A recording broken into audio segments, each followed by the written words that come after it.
Hi everyone, this is Jackie from Softy Partnership. Thank you very much for joining our virtual innovation spotlight. We will start shortly. We just want to give folks a few more minutes to join. But in the meantime, please enjoy some music from B-Flow, one of our TV champions. The title of the music is called Circle. So we will start in a couple of minutes. Thank you very much for your patience.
Okay,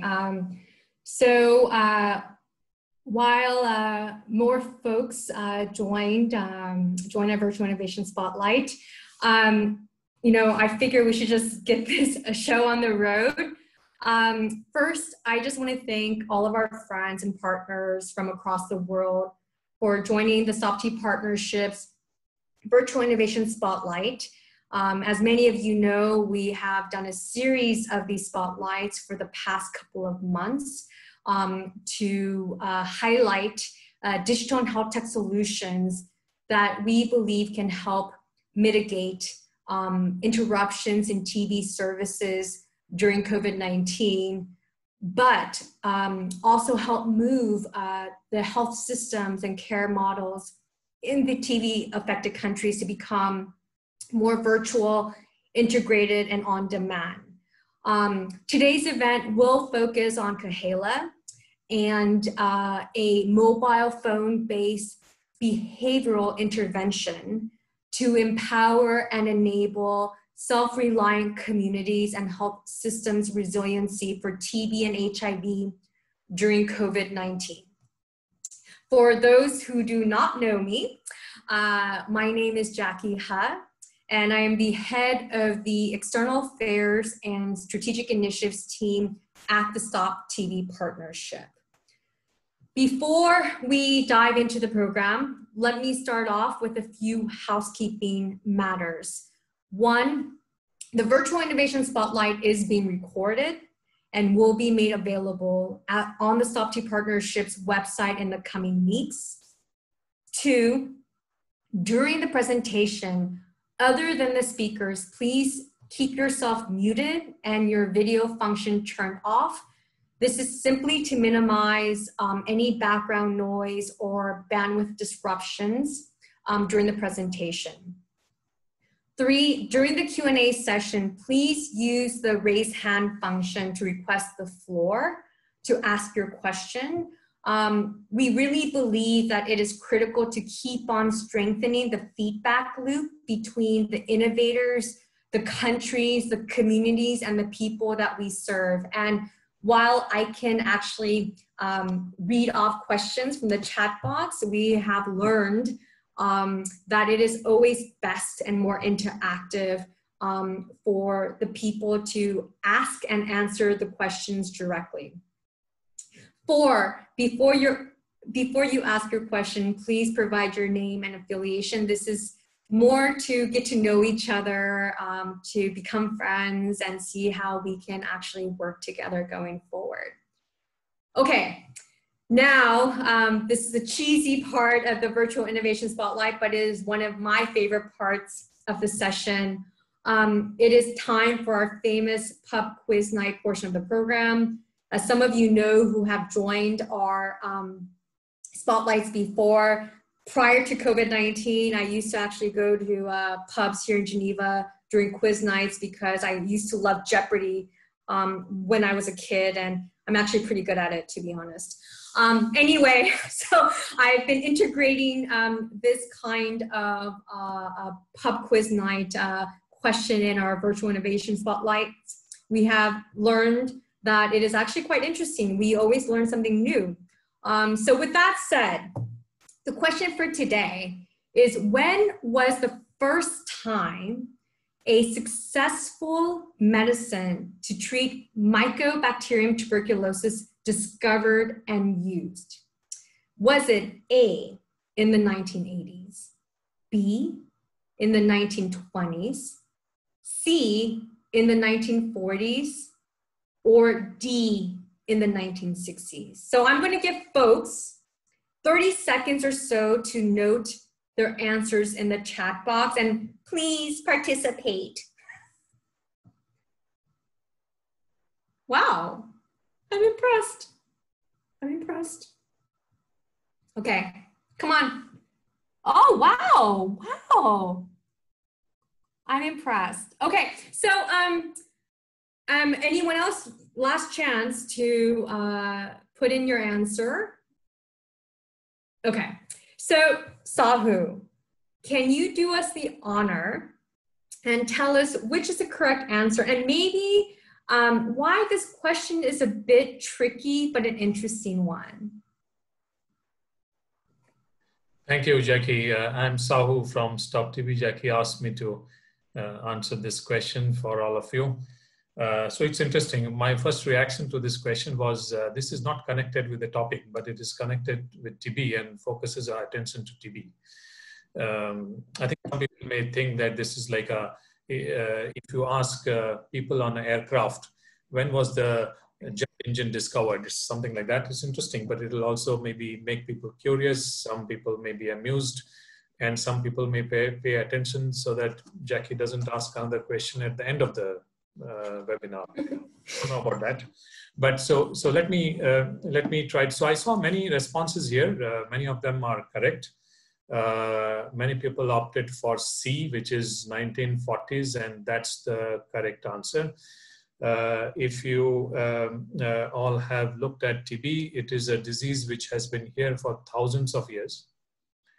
It was discovered by Robert Koch more than 120, 30 years ago, 1882. can calculate that.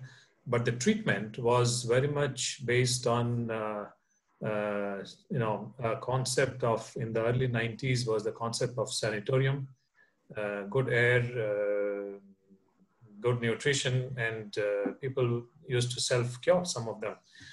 The treatment, chemotherapy came later on. In 1940s was the first, 1943 was the first drug discovered, streptomycin, but that doesn't mean that it led to a cure, but it took some years to demonstrate that it actually helps in the treatment of TB. So I think it was by 1949, it was demonstrated that yes, it can treat TB. But then more drugs came. Isoniazid came. Those who have been in the TB world in the past would remember PAS, PAS, used to be a drug that came. Then came ethambutol. Then came rifampicin, and finally pyrazinamide. And between that time and 1980s and 90s, the treatment duration got shortened to 6 months for drug susceptible TB, and that's what we know today as modern drugs, drug therapy for TB, drug susceptible TB. Then more drugs came, new drugs later on for drug resistant TB. I'll not go into it, but the correct answer is 1940s. So I hope this will be a good piece of information for you. It's an old treatment, and it has been there for a long time, but many people are not able to access that treatment. In fact, about 3 million people in the world each year. So we should remember. Thank you, Jackie.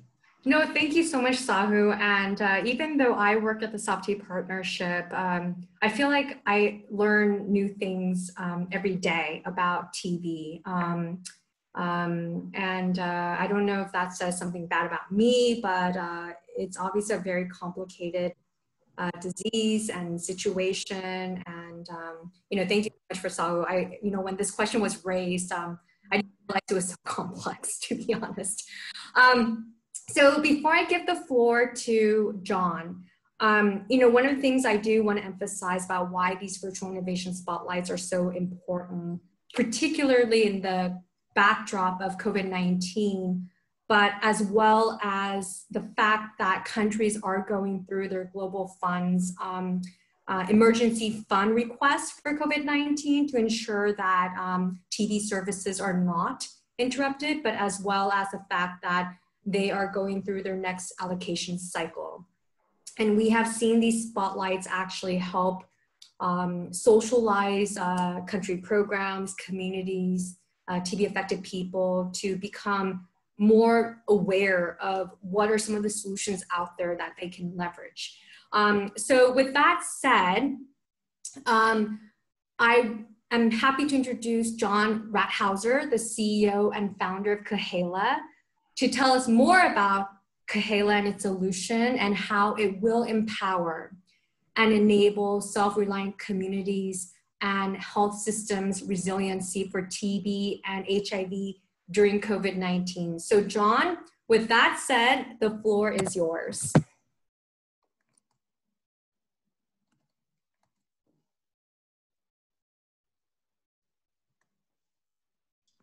Okay, there we go.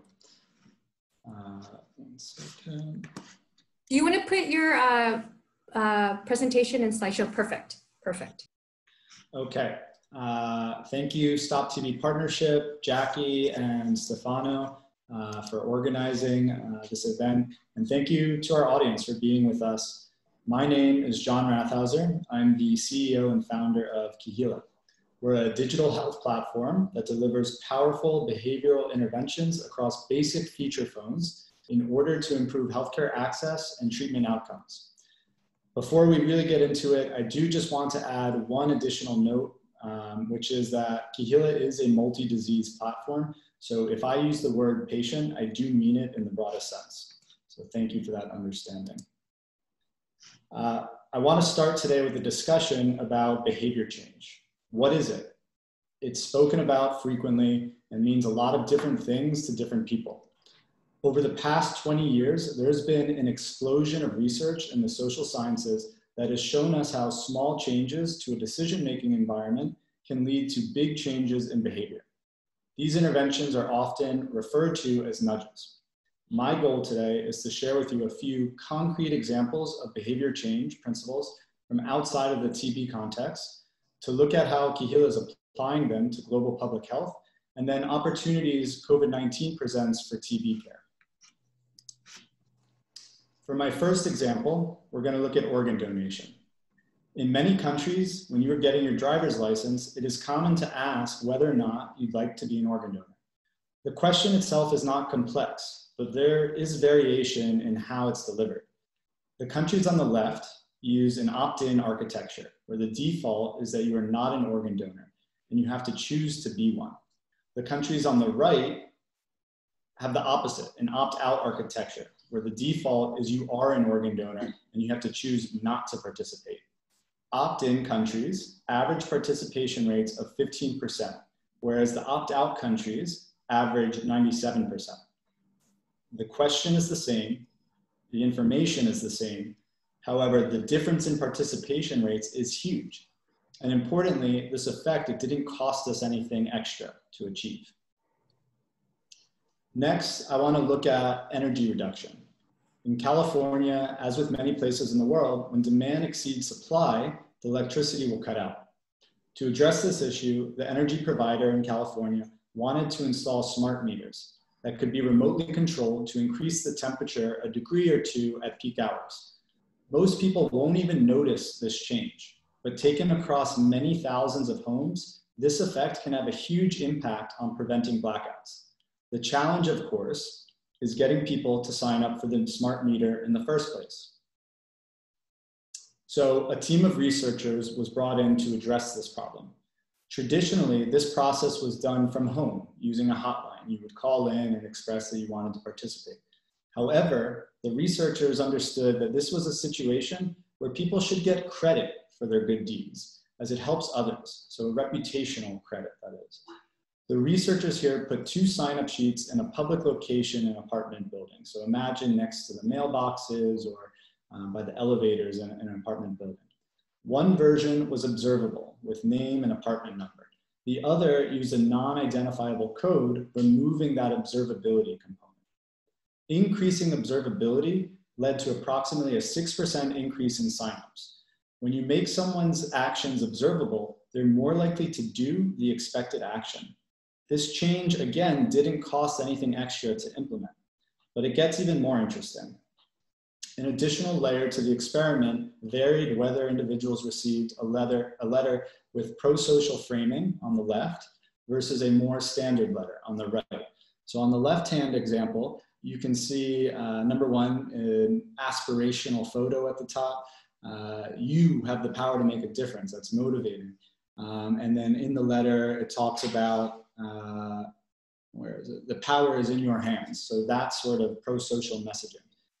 The letter with the pro-social framing was more effective than the standard letter for motivating signups.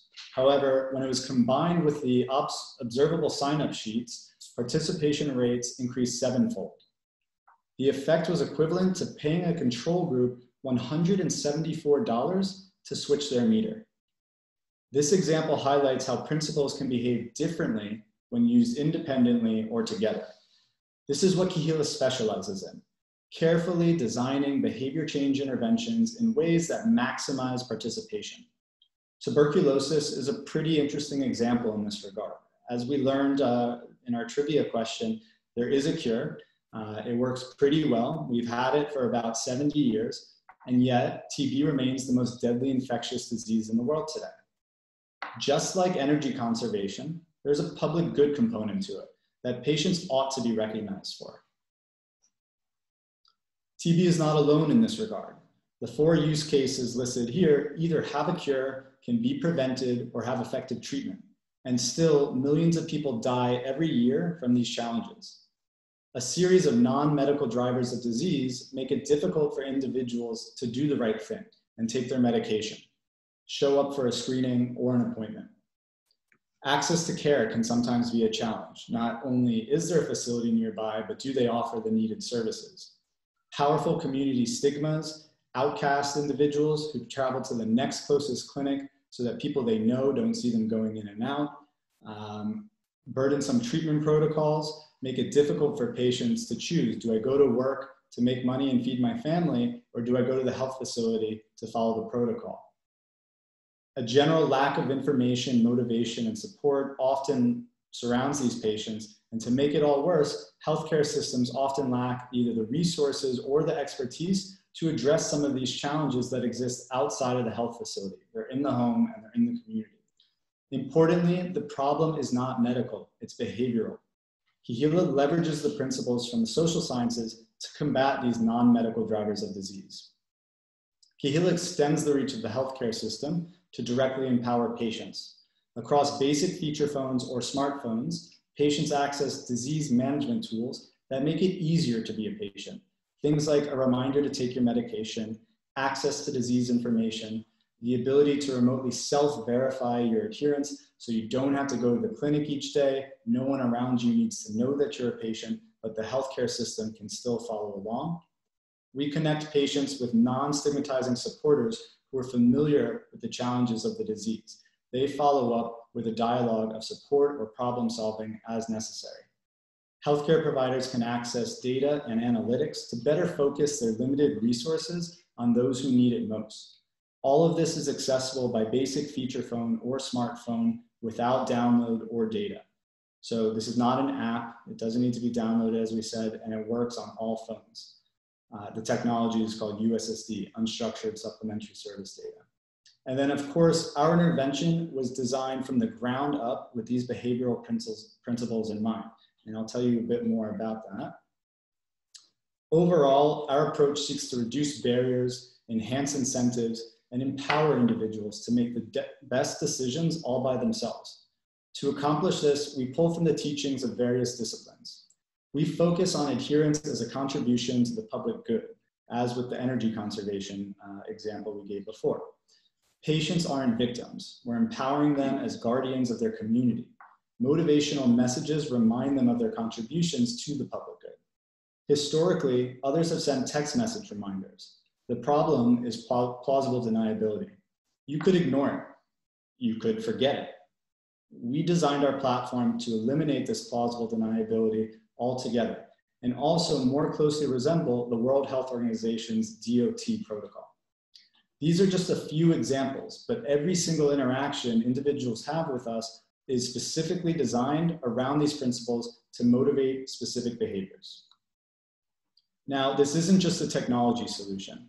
We actually operate a service with a dedicated support team trained to communicate the same principles that are integrated throughout our platform, helping patients throughout their journey.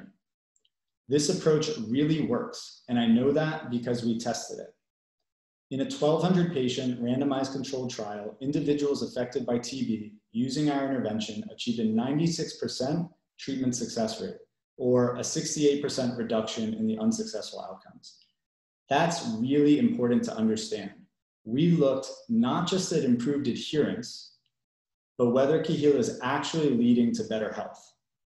At scale, just for TB in Kenya, we can save over 1,500 lives per year and $24 million in cost savings by reducing retreatments, transmission, and the selection of drug-resistant strains, which are more expensive and less effective to treat. To provide this intervention, we charge healthcare providers as little as $1 per patient per month, depending on the country, use case, and scale. Today, Keheala is scaling up. We've treated over 19,000 TB-affected persons in Kenya. We've been hired by the United Nations Development Program to address drinking and smoking behaviors in Zimbabwe, and Sanofi Pharmaceuticals has hired us to support 8,000 patients on TB prevention and HIV adherence in South Africa. But practically, how do we do this? Individuals access care as they normally would. They're diagnosed, provided with medication, and enrolled into Keheala by their healthcare workers using their own phones. No new hardware is introduced.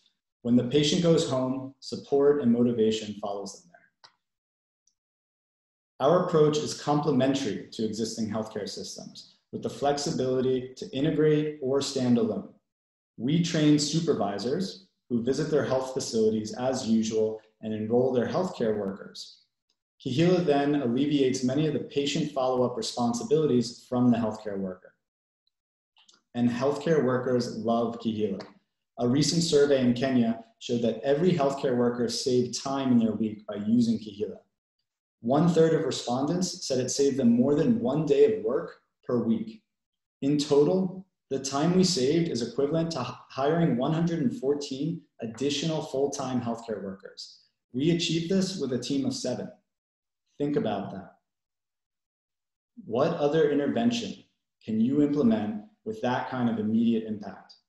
Perhaps that's why healthcare workers overwhelmingly believe that Keheala should be the standard of care in Kenya.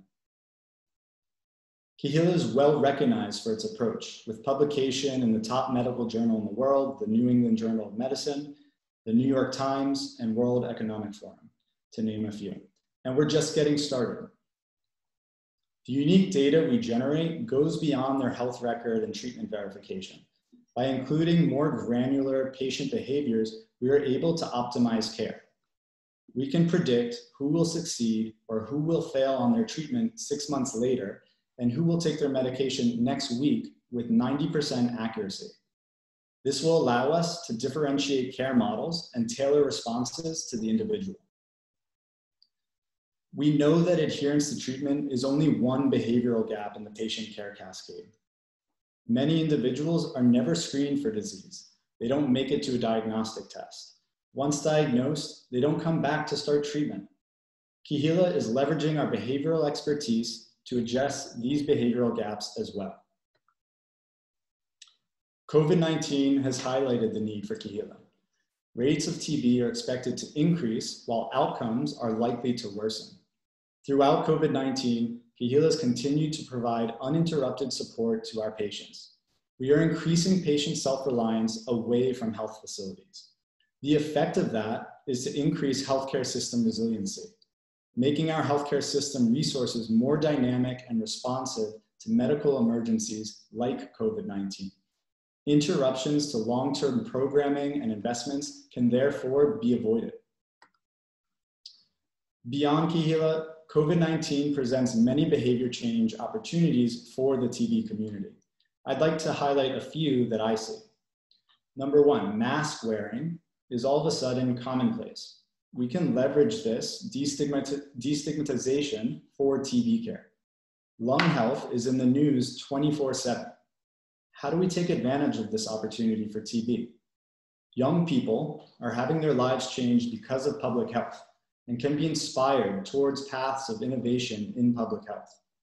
As work is shifting to at-home models, we can accelerate a shift towards evidence-based, data-driven solutions that enable care away from facilities. Finally, we can use this opportunity to rethink TB financing, to increase accountability, incentivize private sector participation, and cost-effective solutions. Stop TB organizing these presentations is in line with this thinking, trying to showcase the solutions and opportunities out there that can enable a better tomorrow. I want to thank Stop TB again for inviting me to speak, and thank you to everyone who took the time to listen today. Thank you very much. John, thank you very much for your presentation. I'm hoping that the participants who are on this call will have questions to ask, because it is now for the favorite part of my program, because it reminds me of Shark Tank. And I just want to say to everyone on this call, I mean, this is like a small community. So I do hope you either raise your hand function, or you should feel free to jump in and ask John any questions, because we really believe that the only way that we can provide solutions that are impactful and that makes sense is to keep on strengthening this feedback loop between the innovators and the people and the communities and the countries we're trying to serve. So with that said, if you could use your raise hand function to request the floor, then I will give the floor to you. This is our way again to just strengthen the feedback loop, to make the innovator actually understand what the people need, because that's what, at the end of the day, we're here to do. I think, John, while I give, William, thank you so much for being brave. Can you introduce yourself and definitely ask your question? Thanks, Jackie, and thanks, John. I'm William Wells from USAID. I had two questions. One is, can you talk a bit about the pathway to translate this platform to other countries where your organization doesn't have a physical presence? Since I believe it takes quite a lot of training for the folks to be accustomed to this, this support role. And secondly, can you talk about, in the context of COVID, many patients may be struggling to adhere, not because they have behavioral blocks, but because the health system is failing them. So does your platform kind of adjust in light of that? Thanks. Yeah, thank you. I appreciate that. I'll start with the second question first. We are not a healthcare system in a box. There is no replacing medication, diagnostic devices, and ultimately doctors and nurses. And we don't pretend to be doctors or nurses either. This is not telemedicine. And so we view ourselves as the behavioral glue to healthcare systems. We recognize that we invest tremendous amounts of money, effort, other resources into building these healthcare systems in the first place. And ultimately, our best plans are thwarted by behaviors. We can have all the tools that we need in place, but if they're not used as intended, they're no good. And so ultimately, we can't do this alone. We do this in partnership with the local implementers. So I hope that addresses that. But more generally though, like I said, we want to be the behavioral glue, and that means moving beyond just treatment adherence, helping with screening, pre-treatment loss to follow-up. There are huge gaps there. And so that is very much in our future. In regards to your first question about new countries and training, so in general, it's actually not as complicated as you might think to implement in a new country. So I know we have some of our team members from Kenya on here as well as South Africa. And our training is relatively quick. We take about a week with our team to really give them the behavioral theory introduction, learn about the diseases, and also to put those two together. How is the behavior change relevant in these contexts? We always localize our interventions in order to optimize it. The principles that we use are pretty universal in their motivational capacity. They can always be enhanced. So when we go into a new country, we'll do a context analysis to understand what are some of the behavioral enhancers, barriers. Are there certain things in terms of hierarchy or gender norms that we need to understand just to tweak and really enhance our content? That doesn't take long. And then training our team, I guess finding the right team took the longest amount of time, but we look for empathetic individuals. Oftentimes having experience with the disease, but quite frequently having no experience with the disease, but they've shown their ability to understand, to communicate effectively, and to learn what we're implementing. Other than that, I think that we have some advantages in that we're not bringing any hardware into the country. And so oftentimes that requires certain permissions and procurement issues. So we get around that. We're not dependent on an underlying ICT infrastructure with the healthcare system. So in Kenya, we do a data sharing arrangement where periodically we sort of export data to each other, but we really operate independently. We're not regularly communicating results back to the healthcare system, and that's by choice, their choice. And so we can. I think the more integration we do, the more power all of this has, especially when we think about some of the predictive work that Keheala is getting into. Data is king there, and I think we bring a unique data set, but obviously having the sort of health records access to that helps a lot too. So just to sum up, I would say within a matter of weeks, 4 weeks, 8 weeks, we can launch a totally new project in a country. So William, before I go to the next question, I just wanted to see if you had any follow-up questions for John. Maybe just to clarify on the health system question, what I meant, let's say there's a patient and you're encouraging them to adhere and their response is, there's a stock out, or I've been told to stay home, therefore I can't access drugs. What happens to that interaction? Thanks. So 2 different situations there. A stock out is a real problem. Like I said, we are not a substitute for the real medication. We will help patients take medication. But in that regard, sometimes what's really needed is information sharing. Maybe the local facility is out of medication, but we can communicate with the healthcare workers who are on our platform. We can communicate with the Ministry of Health, for example, and get information on behalf of that patient. And right now, the patient doesn't have a good way to do that.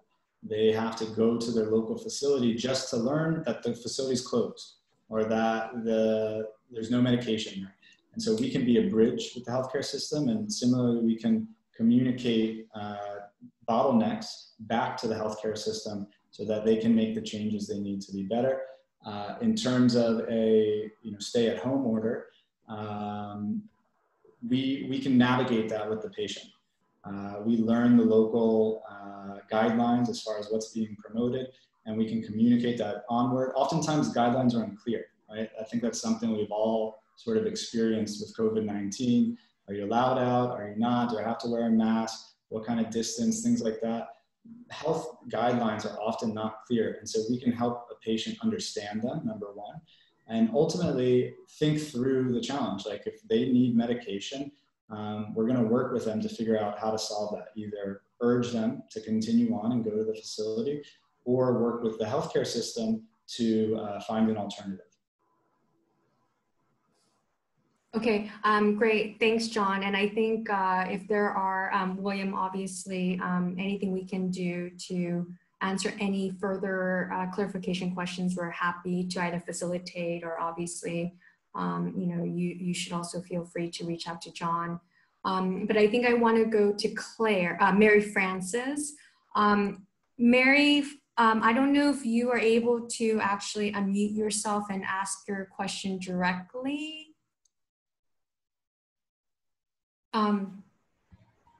Yes. Oh, perfect. And can you introduce yourself and where you're from? And, that would be fantastic. Yeah, I'm Sister Mary from Chennai, India. I'm the coordinator of the Community Advisory Board of Stream Trial Stage 2 in Chennai.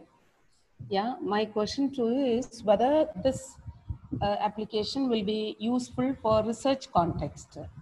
And if it is so, what about the concept of confidentiality? Does it maintain confidentiality of the patients? Yeah, thank you, Mary. I appreciate that. We love research. We do a lot of research. We've got great academic partners, and we're always trying to understand not only is this being used, but is this leading to better health?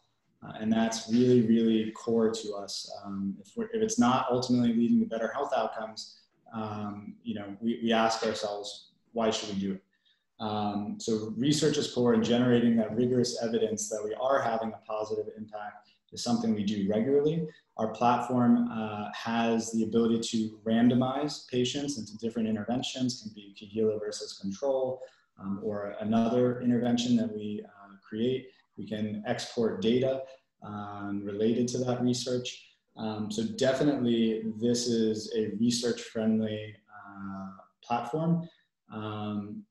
And in terms of patient confidentiality, so ultimately in our operation of our system, we do have patient identifying information.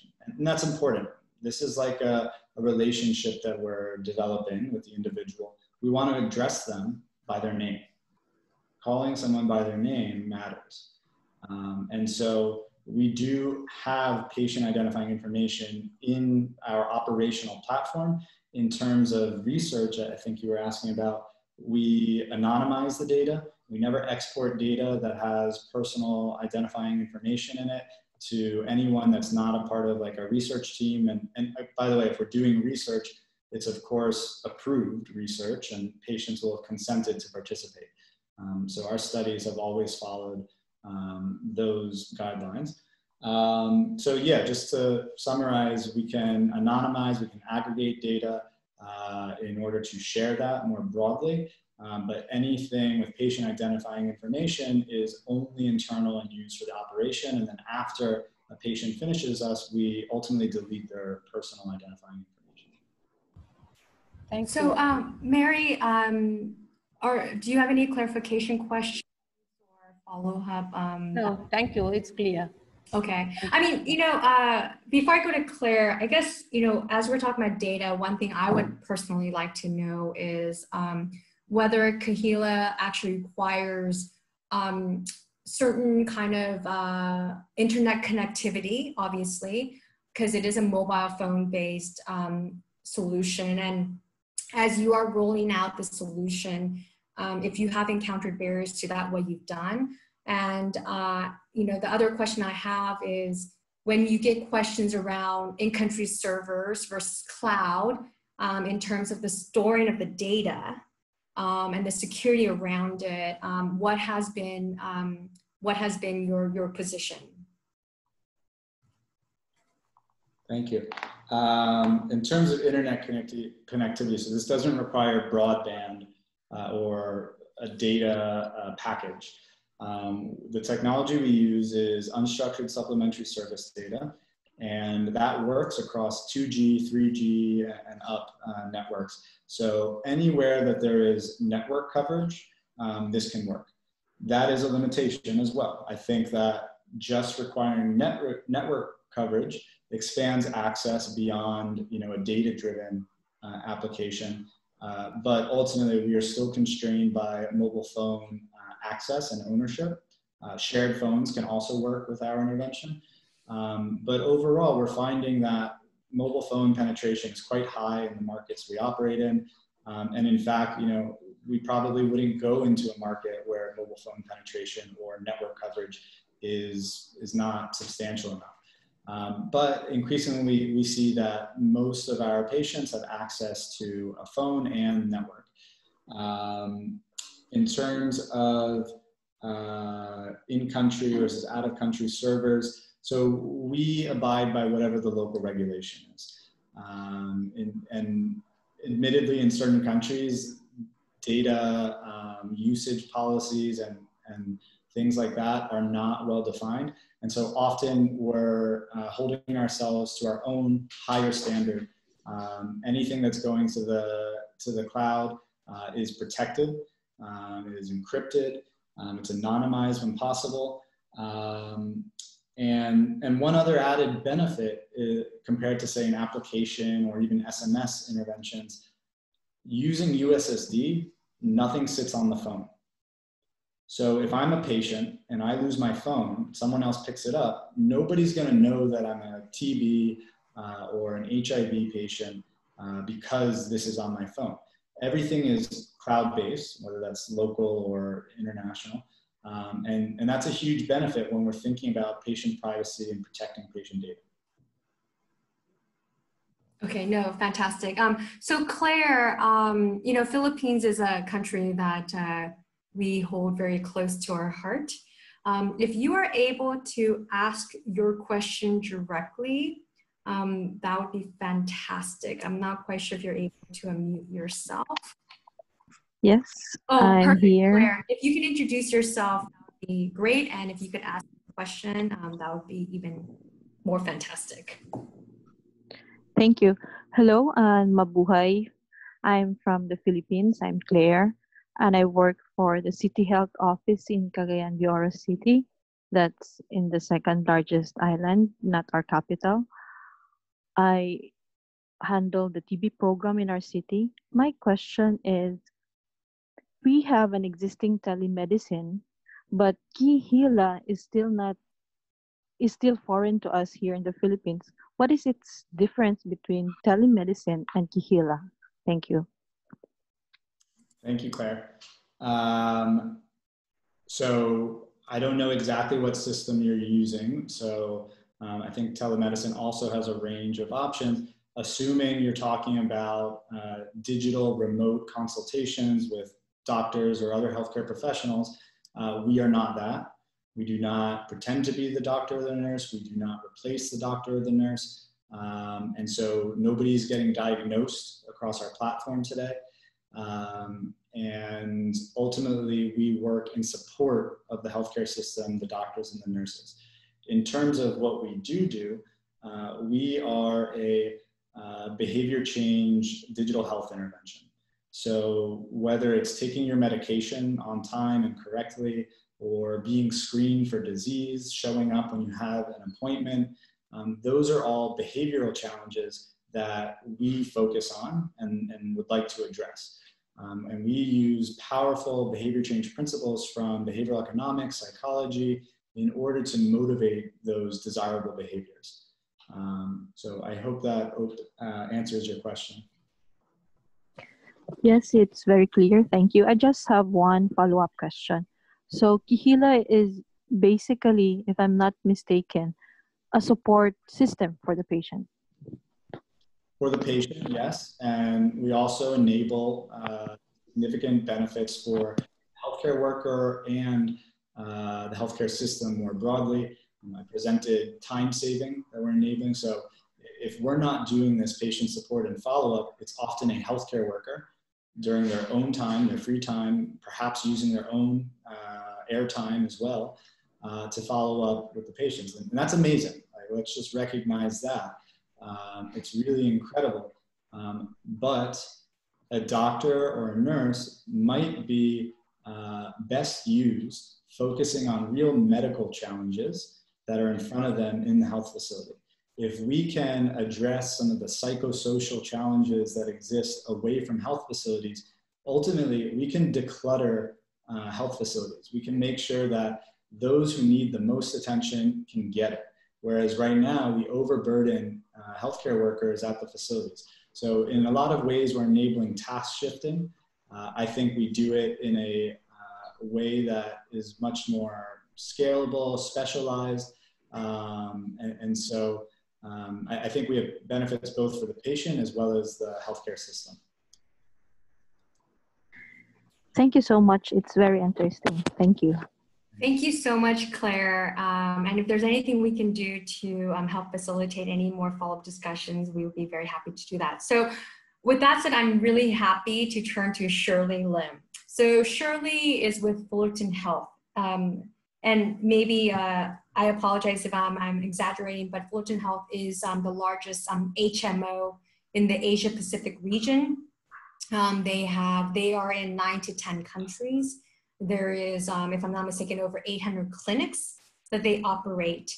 And they have become a really great partner of the SOPT partnership. So Shirley, I know you are in Singapore and you're joining at a very late time, but it would be great if you could, and I know we may have answered this telemedicine question, but I feel like maybe there's something more that we can dive into around what Keheala does and potentially whatever existing telemedicine platform that Fullerton Health leverages. So if I can maybe ask you to ask your question directly to John, that would be fantastic.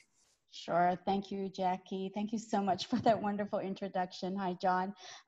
This is Shirley here from Singapore. And initially, I was just very curious because like Jackie said, we do have a telemedicine app that we've actually offered for free for COVID checker. So we're not using that app right now to do medicine consultation that's COVID related.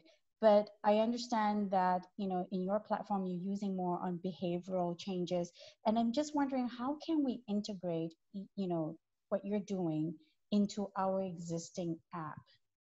It's just out of curiosity. I don't really have anything technical to add, but I'm just wondering what kind of synergy we might be, you know, coming to. Yeah, so I would say there are a lot of unknowns here, but basically it's something we're always happy to explore.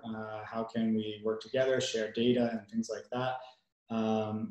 Ultimately, my guess is we're probably trying to solve different problems, and these might be very complementary together. If your telemedicine application is focused on remote consultations, like we're not doing that. But for everything else in between, whether that healthcare worker that did that consultation then wants to know if the patient correctly followed their treatment protocol, or that they attended the facility when they were supposed to, or monitor for adverse events or other symptoms. Those are things that we're doing. And in terms of how to make them work together, I think we'd have to have another conversation to explore that more. It's possible. We're interested to exchange data wherever it makes sense. And ultimately, it might be a good fit if we're addressing different problems. Understand, yes. And you hit something right there, which is really, you know, what can we do to help these patients, specifically TB patients, you know, in our case of interest, where we would like to see that they have some sort of support that to help them see through their, you know, course of medication, to get them to complete that, because that is the real challenge, right? After you get identified, you know, through screening, you know, we're looking at what else beyond that screening, you know, that we could offer. And especially in this COVID environment where maybe nurse, you know, like you said, the medical staff, the frontline staff, their time could be better spent doing, you know, other tasks. Sure. And these kind of follow up, if we could have it done, you know, through your platform, where it's also offering beyond just medical knowledge, but it sounded to me like it's also a psychological support to them. I think that's invaluable. So, you know, I'll be very interested and curious to have further conversation, you know, to find out a little bit more on how we could merge these two together, because I think there's definitely synergy there. Yeah, thank you for that. And for everyone, and for you, Shirley, my email address is on the screen. I'll be happy to continue these conversations after this evening for me. And yeah, I think that we can do better in general. We can do better of understanding what are the actual challenges patients are experiencing. Is the problem that they forget, in which case a reminder is good, or a phone alarm is beneficial, or are all of those other non-medical drivers of disease that we talked about, are those at play? And do we need to have a solution that better serves those challenges, and ultimately is patient-centered and focused on what the patient would benefit from? So thank you so much, Shirley. I'm so glad and I'm grateful that you were able to join in Singapore. I don't even try to guess what time it is. And I think, you know, we're more than happy to help facilitate this discussion because, you know, as some of you know, we are trying to reimagine TB care. And we do believe in the fact that the future potentially is also around an integrated platform of solutions. So, you know, we have been working with Everwell and EveryMed and Shirt here around this. And so it'd be great. And obviously working with Fullerton Health and J&J, to be honest, around this issue. So we're more than happy to also have further discussions about this with Keheala. So John, I know you have a hard stop at 6:30. So I'm going to give, you know, people 2 more minutes to ask or, you know, raise your hand for any follow-up questions, but I will give the floor to Kelly Collins from Shirt here, and then Sahu, I know you had a couple of questions. So Kelly, the floor is yours. Hi, John. Thanks so much for the presentation. Just 2 quick clarification questions that just for my understanding of how the intervention works. The first is, does it work just on USSD, or do you also leverage SMS? And then secondly, is it Keheala staff who are on the ground driving the intervention rather than the healthcare workers? Or is it healthcare workers that are trained to implement the intervention? I guess that was a point of clarification I didn't completely get from the presentation, but otherwise, thanks so much. It's great to hear about your technology. Yeah, thank you, Kelly. Thanks for joining. Good to have you here. In terms of SMS, we do have a SMS component to our existing interventions, but it's always about driving individuals into our USSD platform for multiple reasons, patient privacy and cost effectiveness. USSD is less expensive at scale compared to SMS messaging and a better user experience. So it's primarily across USSD. We're also opening this up to Messenger and WhatsApp, but we will always maintain a USSD option in order to ensure accessibility to even basic feature phones. In terms of the support staff, so we hire and train a local team. There are a few reasons for that. Number one, the healthcare system doesn't necessarily have the extra capacity. The existing healthcare workers don't have the extra capacity to take on this responsibility. And then we can specialize. We can do this more efficiently. We can do this with our specific behavior change communication strategies in mind that ultimately lead to different behaviors. We pride ourselves in our culture as well.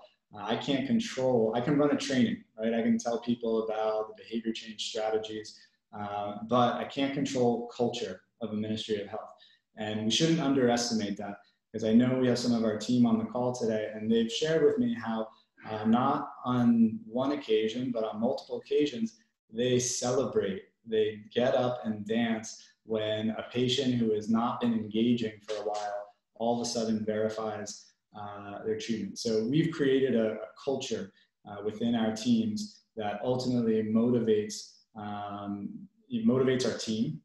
This could be work that would be really hard to do. You deal with a lot of people who are suffering, and we're able to create a culture that pushes through that. And so those are a few of the reasons why we hire and train our own team. Great, thanks for that. Thanks, Kelly. So Sahu, before, it doesn't look like we have any other people who might want to ask questions. So maybe I might give you the last question and then I will provide some closing remarks. Thank you, John. I think this is excellent. I think the key words there in the beginning is very important to remember, empowering and enabling people. So that's very important. So just three things, quick things. One is you talked a lot about behavior change. We have very often seen that health workers or the service providers often need more behavior change than patients themselves. Mm-hmm. So is this technology also enabled to do that? So that's number one. Number two, you talked quite a bit on data, so my questions are answered, but I was not clear who is the owner of the data? Is that your company, or is that the national program, or who's the owner of the data? So that's number two. Number three is, it seemed to me that the interface is only a text interface on mobiles. But when we scale this technology into a community that is not literate enough, is there a function of voice interface that can also be relied upon? Thank you. So these are the three questions. Thank you. Thank you. Thanks a lot. Important questions. Healthcare worker behavior change. So I mean, that kind of speaks actually to Kelly's question. It's another reason that we hire and train our teams. We know healthcare workers are well-intentioned, but ultimately we're all human and we all have our competing interests. And so we unfortunately have heard stories where healthcare workers are part of the problem. And so we do some minor amount of behavior change intervention on our healthcare workers currently. Mainly it's focused on getting their participation to enroll patients. And so we do have specific messaging and intervention related to that. But I would be very interested to explore a broader intervention if that's what you're suggesting. So yeah, in general, like individual behaviors is something that we can work on. In terms of data ownership, so ultimately all details need to be worked out with the local implementing partner. In general, we don't own a patient's health record by any means. What we do and own is the interactions and data coming from that on our platform itself, right? So that is something that Keheala brings in, and it's unique. And for us, those data points are important when we think about understanding who's likely to engage, who's likely to succeed or fail. That's sort of a higher level of resolution that is not possible in other ways. So that data we tend to maintain ownership of. And in terms of voice or just accessibility more generally, number one, we have individuals using our platform today who are either illiterate or less literate. And we found that even they can be supported by our program. Ultimately, they're going to hear from us if they're not verifying that they're taking their meds. So part of our intervention is reminders. Part of it is follow-up when we don't hear from them. And so even someone who's not verifying, they can still benefit from this intervention. But definitely in our roadmap is to have a voice-enabled service to further expand access. And the one last thing is often someone who is less literate, you know, that follows them in every part of their life. And they're finding ways to deal with that, right? They're using their phones if they're a farmer to understand market information or weather, things like that. And usually it's someone in their life, a family member, a friend, who's helping with them. And sometimes that same model can be implemented with Keheala as well. So thanks, John. You know, I think in listening to Saul's questions and your answer, I think this is like my personal point of view. So I'm putting that out there. I think what would be really interesting is, you know, we should assume that the healthcare workers in the countries have the best intentions, right? So they are also probably hampered by certain challenges, barriers and challenges that we may not understand, particularly being in Geneva and Tel Aviv, et cetera. I think what would be really interesting is how do we help and support the healthcare workers in the country to be able to scale a solution like Keheala's, because I don't think it's sustainable to assume we're just going to keep on parachuting people in or having some sort of, you know, group of people in, you know, Tel Aviv or in Geneva, et cetera, to support the kind of obviously very important intervention that Keheala provides. So I think this could be a very interesting discussions to have, like how can we actually better enable the healthcare workers in the countries to be able to provide these services. So I think that's kind of one of my reactions, you know, to Sahu's question and your answer. But I know you have a hard stop at. Can I address that, Jackie? Yes, yes. Yeah, so thank you. I think you're absolutely right. And that's not the model that we've used or promote. Yes, I'm based here in Tel Aviv. I've lived on the ground in Nairobi for over a year. And so when this was all getting started, I took the time to learn what the real challenges are. But if you see on the presentation here, that's our team in Kenya. They don't look like me. They're from Kenya. They're integrated with the local partners. So we are committed to local operation and implementation of this program. And we're always open to learning. We learn tremendous amounts from the partners that we work with. We don't have all the answers. We know that. What we can bring to the table, specifically where I'm sitting here in Tel Aviv, is tremendous technological expertise. You know, perhaps second to nothing in the world.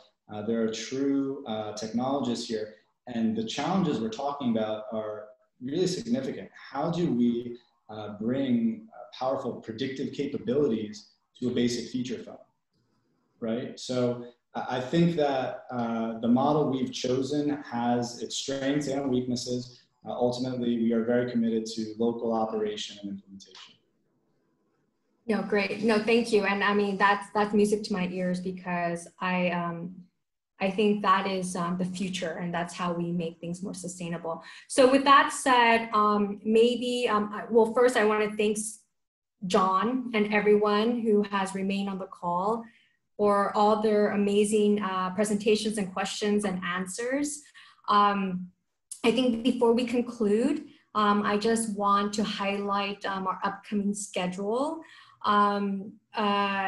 We have one more presentation or event around digital adherence technology, and it will be IMOCA's video observed therapy.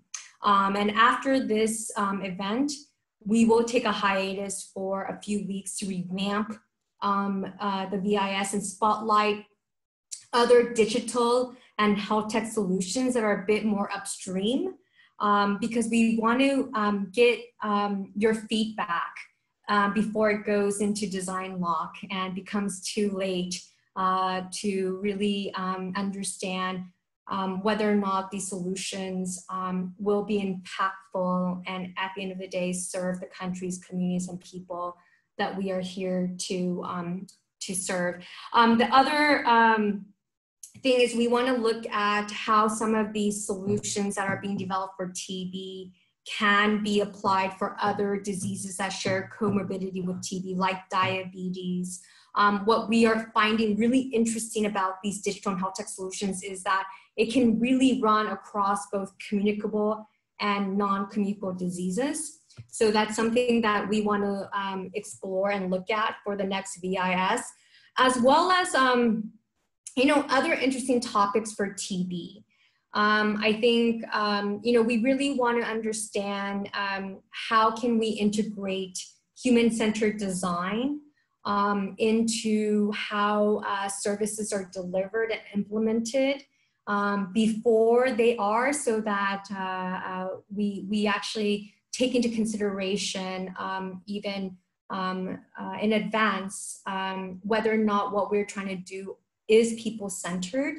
We want to look at impact investing for TB, and I'm happy to say that we have Stuart Bennett, who is also with Bamboo Capital Partners, who we are actually working quite closely with to see how we can further explore this topic, as well as venture capital funding for TB and global health innovators, because one of the things we see, in addition to obviously the established and big manufacturers that are in TB, some of the really kind of innovative and emerging solutions are coming from some of these startups and SMEs, and not just from the high-income markets. I mean, they're literally coming from the LMICs and the TB-affected countries. So these are some of the things we're exploring, and obviously we would love to get your thoughts on this and any suggestions in terms of who we should spotlight going forward. Please visit our website for all the previous VIS presentations. We've done a lot around AI, connectivity, digital adherence, community-led monitoring.